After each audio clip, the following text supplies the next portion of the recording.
All right, problem number 9. Tracy is using 12 sheets of art paper that are 14 inches long. She needs to use the paper cutter to make very thin strips that are 1/5 of an inch wide. How many paper strips can she cut from the length of each sheet of art paper? It's important that we know that we're talking about each sheet of art paper. So we're only looking at one sheet. That sheet is 14 inches long. 14 inches long for one sheet. We want to know how many pieces we can make if each piece is 1/5 of an inch.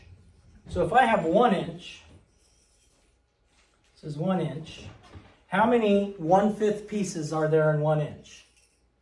We know that's 5.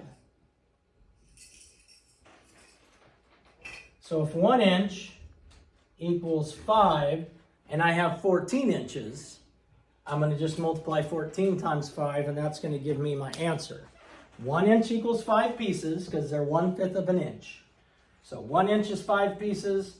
14 inch is going to be 14 times 5. 14 times 5. 10. The relationship between the numbers in list X and list Y follow the rule. Y equals X plus 1 5/100ths. X plus 1 5/100ths equals Y. Which diagram shows this relationship? So if I add 1 5/100ths to X, does it give me Y? Well, if I take 28 and 1/10, and I add 1 5/100ths, because I have to line up my decimal points, line up my place values.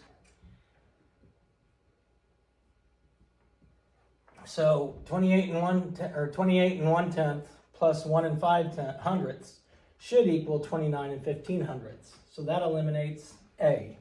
Since these two are both the same, I can eliminate one of these as well. So if I take 32 and 15/100ths and I add 1 5/100ths, and I see what I get there, and that's going to eliminate one of these two. Well, first of all, this one is getting smaller. If I add something to my X, it's not going to become, my Y is not going to be smaller. So I know that's not right. So now I've eliminated, it's down to either B or D. So I would take one of these, I've already done this one, add 1 5/10 to it, make sure that that works. Add 1 5/10 to these and see, make sure it works. Or 1 5/100ths, sorry, 1 5/100ths, not 1 5/10. That's cray. Karen purchased 4 t-shirts for $21.30 each. Henry also purchased 4 t-shirts, but they were on sale for $19.99 each. What is the difference in the total price Karen paid for her t-shirts and the total price Henry paid for his t-shirts? So we're going to look at first Karen. Karen purchased 4 shirts for this cost, so it'd be 4 times $21.30, and that's Karen's. And Henry, he purchased 4 times, and that were $19.99. And then we have to find the difference between those two. So I would just multiply and then subtract. Multiply and then subtract. The ordered pair below represents the location of 4 kinds of flowers in a garden. Which statement is true? Well, first thing I would do is I would graph each of these. So I would take all 4 of these and put them on the graph. And I'm just going to do roses. Roses 9, 7. So I start at my origin, which is 0, 0, where the X and the Y meet. Go over 9 and up 7. So the roses are right here. And if you do that with all 4 of these, then it should be easy to see which one of these 2 answers is correct. But you graph daisies that are at 6, 5, lilies that are at 4, 0, and tulips that are at 2, 4. And once you do that, it's easy to, you have your compass rose, so north, west, east, and south. So you use your compass rose and you've graphed them all. That should easily give you the answer to that. 13, Simon bought 4 6/10 pounds of rice for a math project. The amount of rice he used over 3 days is shown below. Day 1, 1 1/10 pounds. Day 2, 89 hundredths pounds. Day 3 is 3 3/5 pounds. How many pounds of rice did Simon still have at the end of all 3 days?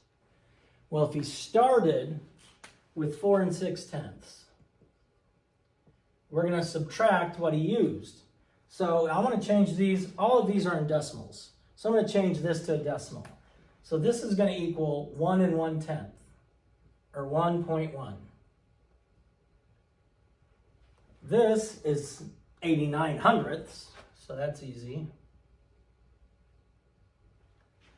And then this is 3 3/5.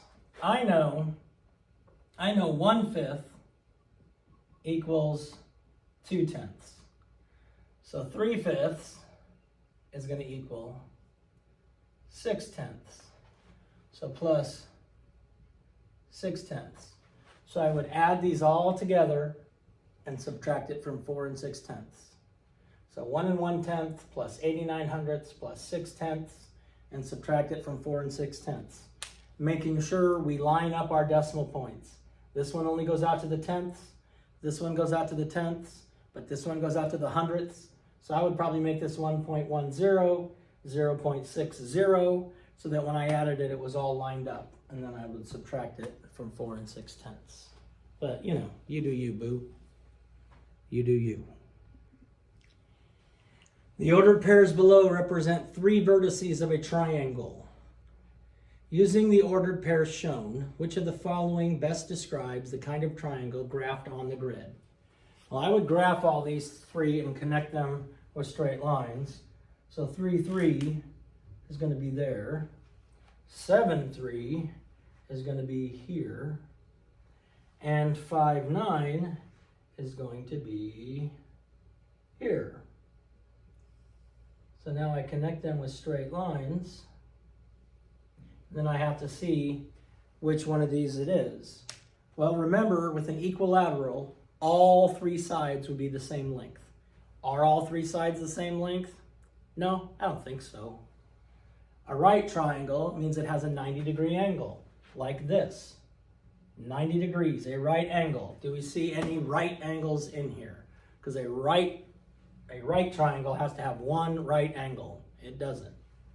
Scalene means all 3 sides are different lengths. Are all 3 sides different lengths? No, I don't think so. And isosceles means 2 sides have the same length. So if I look at that, the 2 of the sides have the same length. Well, I don't know, figure it out. You do it, it's not my problem. Problem 15, which table represents the equation y equals 3 5/10 times x?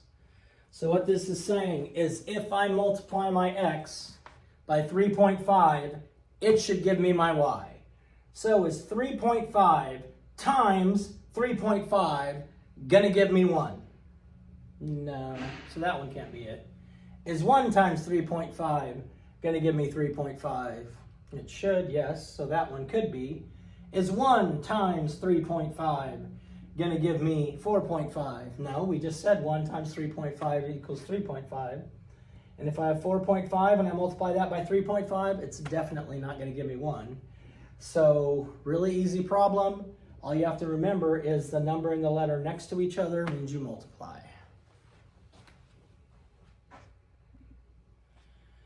Tara made a table to classify different kinds of triangles. Which triangle completes the table? So what is here is what we're looking at. It has to be obtuse, so I know it needs to be obtuse. And I know obtuse triangles have one angle that's greater than 90 degrees, and it has to be isosceles. So this triangle right here that would go here has to be obtuse and isosceles. Obtuse means one of the angles is greater than 90 degrees. Isosceles means 2 of the sides are exactly the same length. And you can tell that by looking at the slash marks on the length of the sides.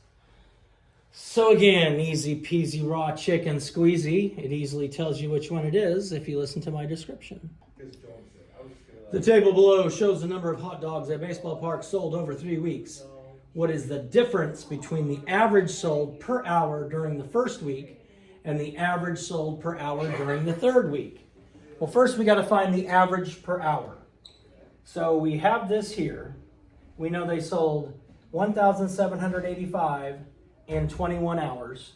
So the first week, to find the average, I would take 1,785 and I would divide that by 21. This is going to tell me the average for the first week. Now for the third week, because it asks for the difference between the average sold during the first week and the third week. And the third week, I would take 1,802 and I would divide that by 17. So this is the first week.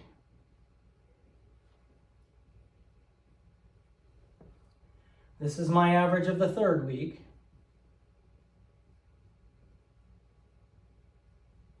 And then I'd find the difference between the two. So whichever one's bigger, which I think will be this one, whichever one's bigger, we subtract the smaller one from it. Remember, these are division, so I would write my multiples 21 times 1, 21 times 2, all the way to 21 times 9. I would write my multiples 17 times 1, 17 times 2, all the way down to 17 times 9, and that's going to make my division much easier. Much easier. Describe how a rhombus is different from a square. Where both of these shapes are quadrilaterals because they both have 4 sides. They're both parallelograms because they both have the opposite sides are parallel. They both have 4 sides that are the same length. The only difference is a rhombus does not have to have 4 90-degree angles. A rhombus does not have to have 4 90-degree angles. A square does have to have 4 90-degree angles. 19. Diddy wants to win the 200-yard dash at the track meet. If she runs 12 feet per second, how long will it take her to complete the dash? 12 feet per second. So first of all, since we have yards here and feet here, we're going to have to get them so that they're the same thing. So I can change my 200 yards to feet, or I can change my 12 feet to 12 yards, or to get the number of yards per second. So I can go 12 feet equals blank yards. And since I'm going from feet to yards, I would divide. Or I can take my 200 yards and figure out how many feet that would be. And this way I'm going from feet, or from yards to feet. So this one I would multiply. This I would divide by 3. This one I'd multiply by 3. And whatever I got here, I would divide. So let's say I changed the feet to yards. So 12 feet, 12 divided by 3, is going to be 4 yards. So now if I divide 200 yards and I divide that by 4 yards per second, that's going to give me how many seconds it takes. Oh, so yeah, that answer's there, I think. Should be able to do it. Thank you. Problem 20. The table below represents a relationship between X and Y. Which of the following best describes the relationship between the values X and Y? All right, so we needed to see if it's additive or multiplicative. So if I was going from 3 to 42, I would add 39. If I add 39 to 6, am I going to get 84? No. So now I know it's not additive. I know it's not additive, so I can cross off the 2 that say it's additive. I know now it's multiplicative. So I've got to see, do I multiply the X by Each x value is a multiple of 3. So is 42 a multiple of 3? Yes, it is, because 4 plus 2 is 6. 6 is a multiple of 3. Is 84 a multiple of 3? Yes, because 8 plus 4 is 12. 12 is a multiple of 3. 126, if I add up 1 plus 2 is 3 plus 6 is 9. That is a multiple of 3. And 168 is a multiple of 3. If I multiply each by 14, does it give me? So let's take 14 times 6 and see if that, so that works. So 14 times 6 does give me 84. What about 14 times 9? Does that give me 126? Oh, it does. What about 14 times 12? That's 8, 2, 3, 0, 4, 1, 8, 7, 178, if I did my math right. So that's 8, 2, 3, oh, this should be 2. So it'd be 168. So I believe the pattern is multiplicative because each y value is determined by multiplying the corresponding x value by 14. So the correct answer should be D.